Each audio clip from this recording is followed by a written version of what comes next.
As the NFL draft comes to a close, the question of Buffalo hosting its own NFL draft continues to gain traction.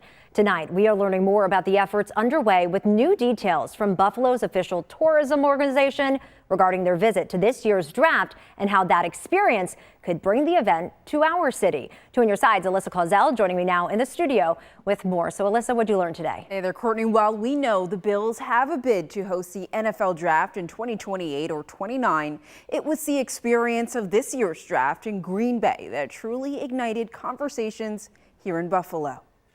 The NFL draft typically serves as a time for teams to scout players. But Bills Chief Operating Officer Pete Goelli shared on X that a few senior leaders and Visit Buffalo Niagara were in Green Bay scouting something different, a bid for a future draft. I think we're pretty serious. We're at least very serious at looking at the potential of this and what we can bring to it as a destination and getting the NFL excited about a potential bid from the city of Buffalo and the Buffalo Bills. Visit Buffalo Niagara President and CEO Patrick Kaler was there this past week on tours and info sessions. He's taking inspiration from the NFL setup at Lambeau Field. What we saw was that we will have a blank slate that we can work from. A lot of it is built specifically for the draft itself. But as exciting as it may be, there are some questions surrounding Buffalo's capacity to host an event that would bring in hundreds of thousands of people.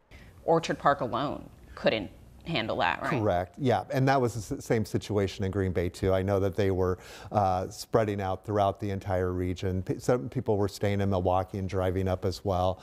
And I think that we'll have that same situation. Erie County Executive Mark Polenkar is mentioning earlier this week that hotel stays could vary. One of the things I've heard from some of the other communities is it's not really as many people coming in from out of the area and staying in hotels overnight. Kaler making this promise. And you think they'd be ready? We will definitely be ready if we have the opportunity to host. Now, there's still a long road ahead in other cities to compete against, but securing this would mark one of the most significant large-scale events Buffalo has hosted in recent memory. On Your Side, Alyssa Clausell, Channel 2 News.